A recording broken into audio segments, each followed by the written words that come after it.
as kids, teenagers, a lot of us used to frequent the Savoy Ballroom because we loved to dance.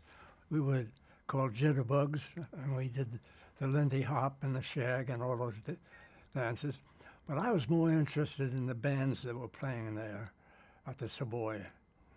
There were so many. The names may not mean too much to a lot of people, but in my memories, there were bands like Teddy Hill and Willie Bryant and Lucky Millender and Erskine Hawkins.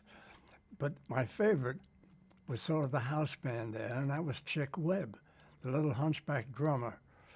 And I would go and stand in front of his band every time we went to the Savoy, and we had sort of a nodding acquaintance.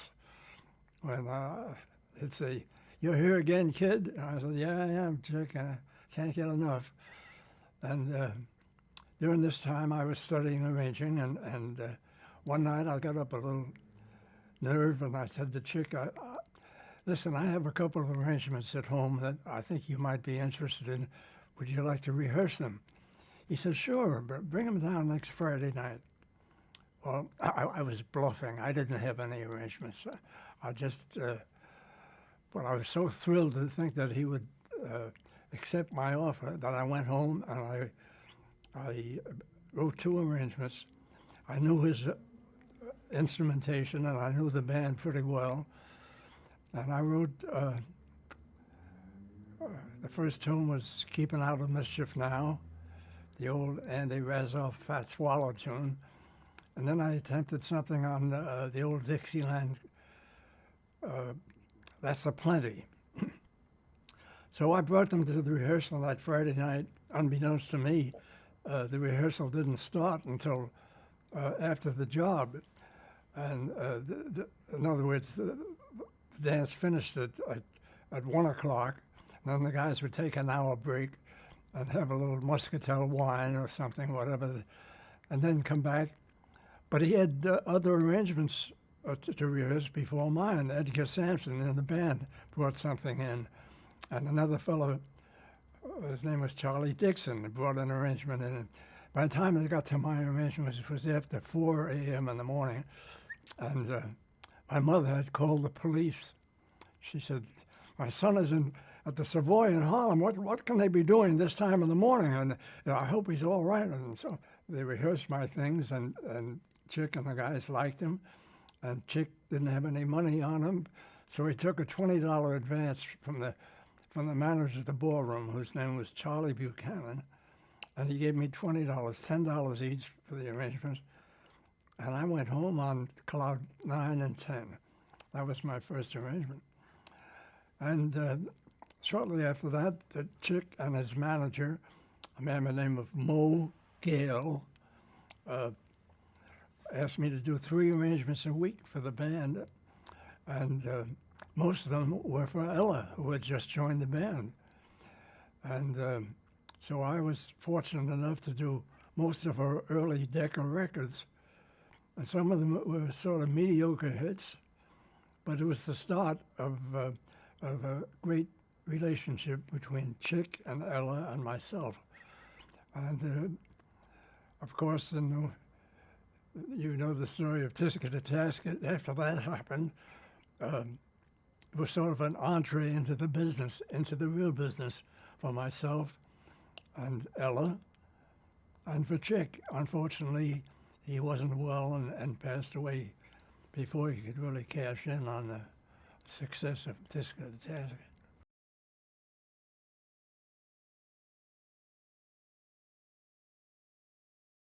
Whereas for Dean Martin, he was the least dedicated performer I've ever worked with, or anybody else has. I mean, he didn't want to rehearse, and if he was scheduled to do a duet on his show, on the Dean Martin show, if he was scheduled to do a duet, say with Peggy Lee or somebody, the pianist and Lee Hale, our musical producer, Lee would sing Dean's part, and one of the girl singers would sing Peggy's part.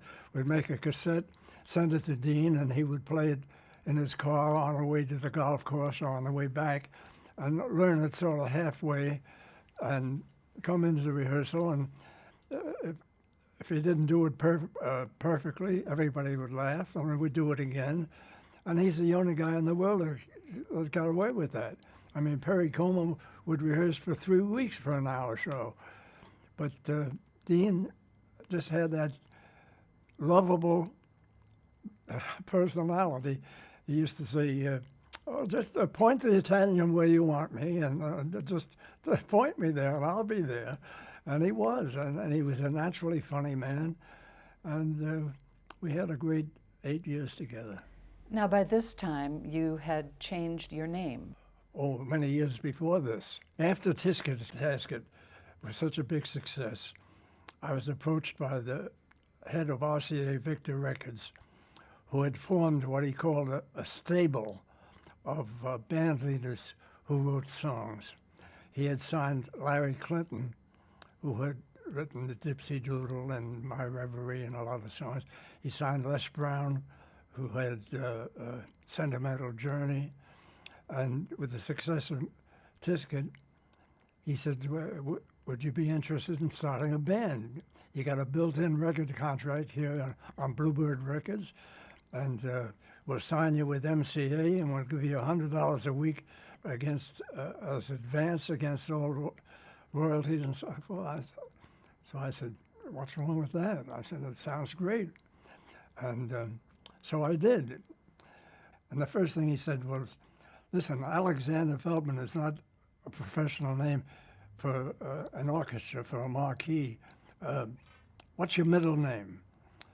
So I said, I was named after my grandfather, whose name was Alexander Van Vliet. Van Vliet. My father's name was Feldman, so I was Alexander Van Vliet Feldman. So he says, well, why don't you take the Van out of Van Vliet and use it as your first name, and Alexander be less? I said, that sounds great.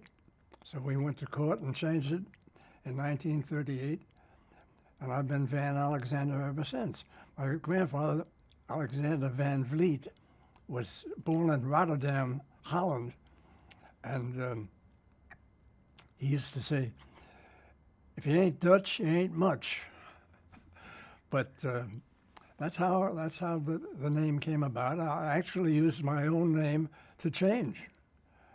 So from Alexander Feldman, I became Van Alexander. I noticed that you let your arrangements breathe. Hugo Friedhofer, film composer, used to say, let the music breathe, as if air is coming through it. And I noticed on some of your arrangements, that's what you do, and it's a good sound. Well, I think you learn that through the years.